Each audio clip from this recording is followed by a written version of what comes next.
नमस्ते मित्रों, श्री सत्यसाई लक्ष्मी मोहन विद्यालय से गामित प्रज्ञा एस आप सबका हार्दिक स्वागत करती हूँ।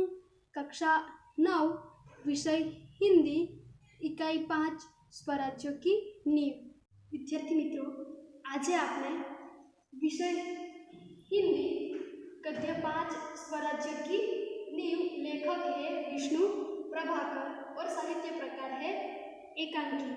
तो विद्यार्थी मित्रों, स्वराज्यों की नींव एकांकी छे एनो प्रथम पेरेग्राफ आपणे एमना पात्रो कोण कोण छे अने जे पहेलो पेरेग्राफ छे ए आपणे प्रथम विडियोमां जोई गया हता। तो विद्यार्थी मित्रों, आशा राखुं छुं के ज्यारे तमे आ विडियो जोशो त्यारे बधाना हाथनी अंदर हाथमां पाठ्यपुस्तक होवुं जरूरी छे, जेथी करीने विद्यार्थी मित्रों ज्यारे हूँ आ पाठ चलावीश साथे हूँ वांचवानी छुं एटले ज्यारे हूँ पाठ वांचीश त्यारे तमारा हाथमां पाठ्यपुस्तक रहेशे तो वधारे सारुं पड़शे। एटला माटे विद्यार्थी मित्रों ज्यारे तमे विडियो जोवा बेसशो त्यारे बधाना हाथमां पाठ्यपुस्तक होवुं जोईए। तो मित्रों, हवे आपणे जे एकांकी बाकी छे त्यांथी भणीशुं। लक्ष्मीबाई, मैं निराश नहीं हूँ। मैं जानती हूँ कि मैं झांसी लेकर रहूंगी, लेकिन क्या तुम नहीं जानती कि उस दिन बाबा गंगादास ने मुझसे क्या कहा था? जब तक हमारे समाज में छुआछूत और ऊंच नीच का भेद नहीं मिट जाता, जब तक हम विलास प्रियता को छोड़कर जनसेवक नहीं बन जाते, तब तक स्वराज्य नहीं मिल सकता। वह मिल सकता है केवल सेवा, तपस्या और बलिदान से। तो विद्यार्थी मित्रों, यहाँ पर लक्ष्मीबाई जूही से कहती है कि मैं निराश नहीं हूँ। मैं जानती हूँ कि मैं झांसी लेकर रहूंगी, लेकिन तुम नहीं जानती। यानी कि लक्ष्मीबाई जूही से कहती है कि तुम नहीं जानती कि उस दिन बाबा गंगादास ने मुझसे क्या कहा था। तो बाबा गंगादास ने लक्ष्मीबाई से कहा था कि जब तक हमारे समाज में छुआछूत का शाब्दिक अर्थ है छू लेना, अस्पृश्यता। तो जब तक हमारे समाज में छुआछूत और ऊंच नीच यानी कि जाति पाति, अमीर गरीब, ऊंच नीच का जो ये भेदभाव है, ये भेदभाव जब तक नहीं मिट जाता हमारे समाज से और जब तक हम विलास प्रियता को छोड़कर जनसेवक नहीं बन जाते, तब तक स्वराज्य नहीं मिल सकता। तो विद्यार्थी मित्रों, बाबा गंगादास लक्ष्मीबाई से ये कहता है कि जब तक हमारे समाज से छुआछूत और ऊंच नीच का भेद नहीं मिट सकता और जब तक हमारे समाज से विलास प्रियता को छोड़कर हम जनसेवक नहीं बन सकते, तब तक हमें स्वराज्य नहीं मिल सकता। वह मिल सकता है केवल सेवा, तपस्या और बलिदान से। और स्वराज्य कब मिल सकता है? जब हमारे पास सेवा, तपस्या और बलिदान जैसा 3 गुण होगा, तब हमें स्वराज्य मिल सकता है। जब हम देश की सेवा करेंगे, उनके लिए हम बलिदान देंगे, तब ही हमें स्वराज्य मिल सकता है। जूही, लेकिन महारानी, उन्होंने यह भी तो कहा था कि स्वराज्य प्राप्ति से बढ़कर है स्वराज्य की स्थापना के लिए भूमि तैयार करना, स्वराज्य की नींव का पत्थर बनना। जूही क्या उत्तर देती है लक्ष्मीबाई को कि लेकिन महारानी, बाबा गंगादास ने यह भी कहा था कि स्वराज्य प्राप्ति से बढ़कर है स्वराज्य की स्थापना के लिए भूमि तैयार करना। विद्यार्थी मित्रों, मुहावरे का अर्थ है यहाँ पर कि भूमि तैयार करना यानी कि आधार बनना, और दूसरा मुहावरे का अर्थ है नींव।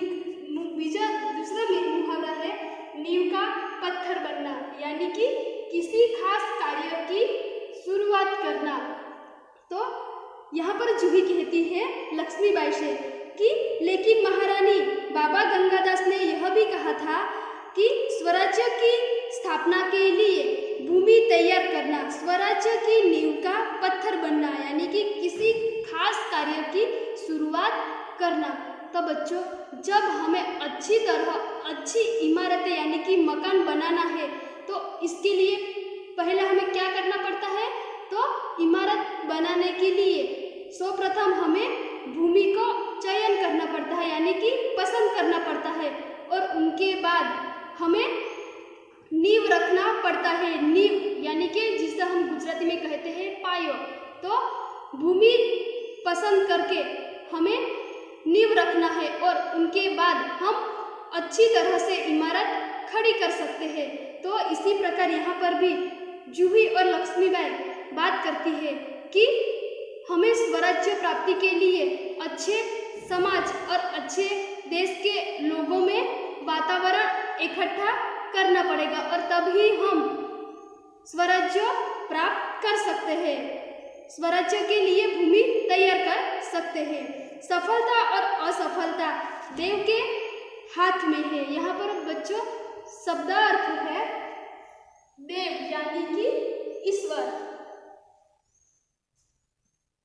लेकिन नींव के पत्थर बनने से हमें कौन रोक सकता है?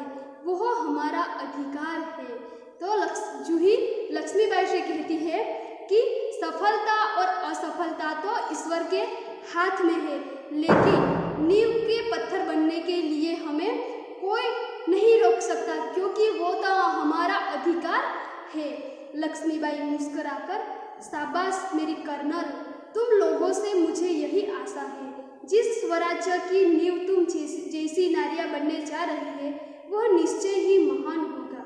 मुझे इस बात की चिंता नहीं है कि वह मेरे जीवन काल में आता है या नहीं आता, लेकिन मुझे इस बात का दुख अवश्य है कि हमारे पास शक्ति है फिर भी हम दुर्बल है। हमारे पास तात्या जैसे सेनापति है फिर भी हमारी सेना में अनुशासन नहीं है। हमारे पास ग्वालियर का किला है फिर भी हम कुछ नहीं कर पा रहे हैं। क्यों? जानती हो क्यों? तो यहाँ पर लक्ष्मीबाई जूही को शाबाशी देती है कि तुम लोगों जैसी नारियां स्वराज्य की नींव बनने के लिए जा रही है, इसलिए मुझे गर्व है। उनकी मुझे चिंता नहीं है, लेकिन मुझे इस बात का दुख है, मुझे ये इस बात का चिंता है कि हमारे पास शक्ति है फिर भी हम कैसे हैं? दुर्बल है, कमजोर है। और हमारे पास तात्या जैसे सेनापति है फिर भी हमारी सेना में अनुशासन नहीं है। अनुशासन यानी कि नियम, स्थिति। तो यहाँ पर लक्ष्मीबाई कहती है कि सेनापति जैसे, तात्या जैसे सेनापति हमारे पास है, लेकिन हमारी सेना में नियम भी नहीं है। हमारे पास ग्वालियर का किला है फिर भी हम कुछ नहीं कर पा रहे हैं, और उनके लिए लक्ष्मीबाई को दुख है। और लक्ष्मीबाई जूही से कहती है कि जानती हो क्यों? जूही, जानती हूँ महारानी, हम विलासिता में डूब गए हैं। क्या कहती है जूही? कि हाँ महारानी, मैं जानती हूँ, क्योंकि हम सब विलासिता में, ऐसो आराम में, मौज शौक में डूब गए हैं। तभी मुस्कुराती हुई मुंदर वहाँ प्रवेश करती है और वहाँ पर मुंदर प्रवेश करती है। मुंदर, कौन कहता है कि हम विलासिता में डूब गए हैं? विलासिता में डूबे हैं राव साहब, बादा के नवाब और सेनापति तात्या। मुंदर आकर क्या कहती है कि कौन कहता है कि हम विलासिता में डूब गए हैं? विलासिता में तो डूबे हुए हैं राव साहब, बांदा के नवाब और सेनापति तात्या। जूही सहसा, नहीं मुंदर, सेनापति नहीं। मुंदर मुस्कुराती है, ओहो समझी, तुम तो उनका पक्ष लोगी ही। जूही दृढ़ स्वर में, मैं उसका पक्ष नहीं लेती, लेकिन जो तथ्य है, मित्रों यहाँ पर शब्दार्थ है तथ्य यानी कि सच्चाई, सत्य, उसको छिपाया नहीं जा सकता। सरदार तात्याराव साहब को अपने तनमन का स्वामी मानते हैं। क्या कहती है जूही? कि मैं तात्या सेनापति का पक्ष नहीं लेती, लेकिन जो सत्य है उसको कभी छिपाया नहीं जाता। सरदार तात्या को राव साहब अपने तनमन का स्वामी मानते हैं। मुंदर, और तुम उनको अपना स्वामी मानती हो? जूही, हाँ, मैं उनको अपना स्वामी मानती हूँ और मानती रहूँगी, लेकिन उनसे भी अधिक मैं महारानी को अपना स्वामी मानती हूँ, और महारानी से भी बढ़कर मैं अपने देश को अपना स्वामी मानती हूँ। देश के लिए मैं सरदार को भी चुकी हूँ। यहाँ पर जूही और मुंदर के बीच बात होती है और जूही तात्या सेनापति को प्रेम करती है और इसलिए वो सेनापति की साथ भी जूही देती है, क्योंकि जूही सेनापति तात्या को प्रेम करती है।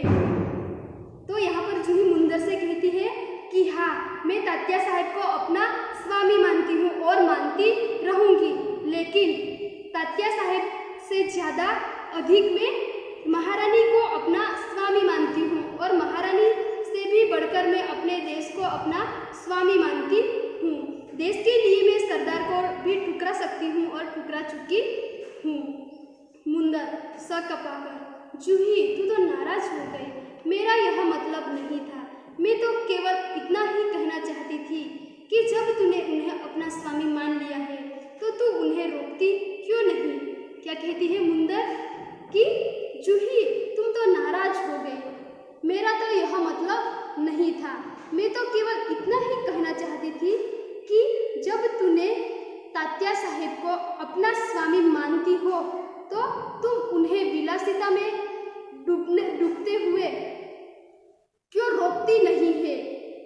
लक्ष्मीबाई, जूही ने उन्हें रोका है मुंदर, मैं जानती हूँ जब राव साहब के कहने पर तात्या उसे नाचने के लिए बुलाने को आए थे तो इसने उनको बुरी तरह धुतकार दिया था। क्या कहती है लक्ष्मीबाई कि जूही ने उन्हें रोका था। लक्ष्मीबाई मुंदर से कहती है कि जूही ने तात्या साहब को रोका था।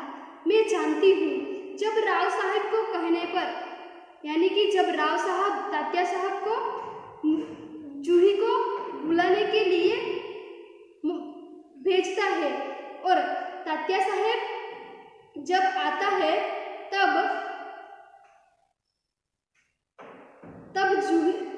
जूही तात्या साहब को धुतकार देती है और बुरी तरह से वो उनको धुतकार देती है।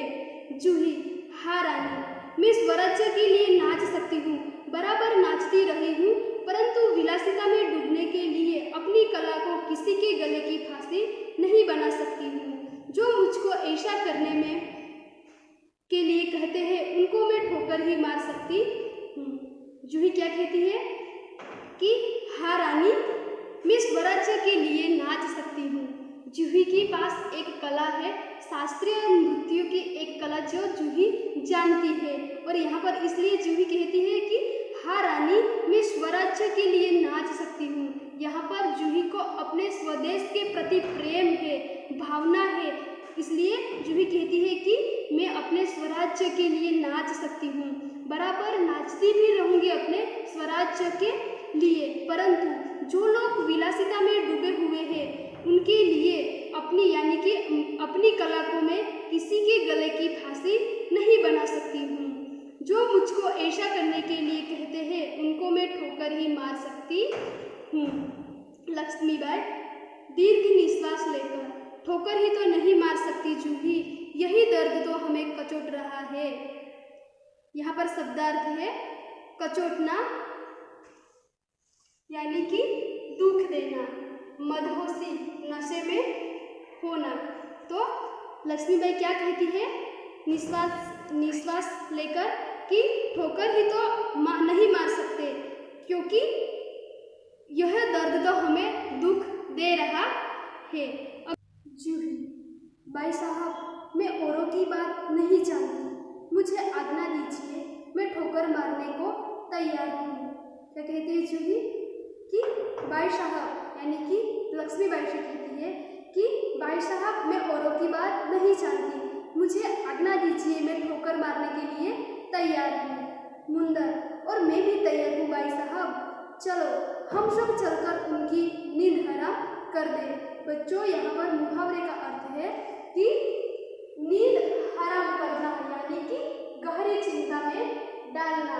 तो मुंदर भी कहती है कि मैं भी तैयार हूँ भाई साहब, चलो हम सब चलकर उनकी नींद हराम कर देते हैं। किसकी? जो लोग विलासिता में डूबे हुए हैं उनकी नींद हराम करने की यहाँ पर जूही, मुंदर और लक्ष्मीबाई बात कर रहा है। लक्ष्मीबाई, नहीं मुंदर नहीं, हम उनकी नींद हराम नहीं कर सकते। अब तो दुश्मन की ठोकर ही उनको उस नींद से जगा सकती है। क्या कहती है लक्ष्मीबाई कि नहीं मुंदर, हम उनकी नींद को हराम नहीं कर सकते और दुश्मन की ठोकर ही उनको उसकी नींद से जगा सकती है, क्योंकि दुश्मन की ठोकर ही उनको उनकी नींद से जगा सकती है। जूही, दुश्मन की ठोकर, यह आप क्या कह रही है? लक्ष्मीबाई, हाँ जूही, दोस्त की ठोकर अविश्वास की खाई को और भी चौड़ा कर देती है। क्या कहती है लक्ष्मीबाई कि जब दो दोस्त होते हैं और उनमें से एक दोस्त जो किसी को दुख देता है, दगा करता है, तब अन्य दोस्त को बहुत दुख होता है, दर्द होता है और बाद में ऐसा लगता है कि दोनों के बीच जो विश्वास था वो विश्वास टूट जाता है और अविश्वास खड़ा हो जाता है। इसलिए यहाँ पर झांसी की रानी क्या कहती है कि दोस्त की ठोकर अविश्वास की खाई को और भी बढ़ा देती है। क्या तुम नहीं जानती कि हम एक दूसरे को किस दृष्टि से देखते हैं? क्या ऐसी स्थिति में मेरे कुछ कहने से शंकाओं की घटा और भी गहरा नहीं उठेगी? लक्ष्मीबाई जूही और मुंदर से कहती है कि तुम नहीं जानती कि हम एक दूसरे को किस दृष्टि से देखते हैं और जो लोग विलासिता में डूबे हैं, कौन डूबे हैं? तो राव साहेब, बादा के नवाब और तात्या सेनापति, उनको कुछ कहने से शंकाओं की घटा और भी गहरी हो जाएगी। मुंदर, बाई साहब ठीक कहती है।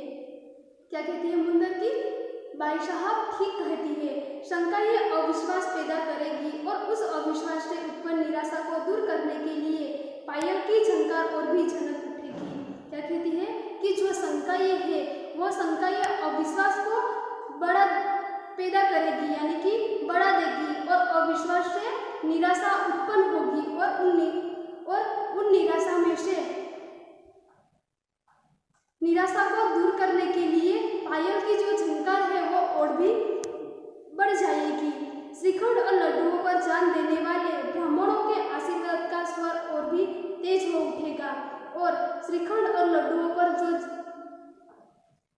जान देने वाले जो ब्राह्मण लोग हैं उनका जो आशीर्वाद का जो स्वर है वो भी और भी बढ़ जाएगा। सहसा कहीं दूर तपों का स्वर उठता है।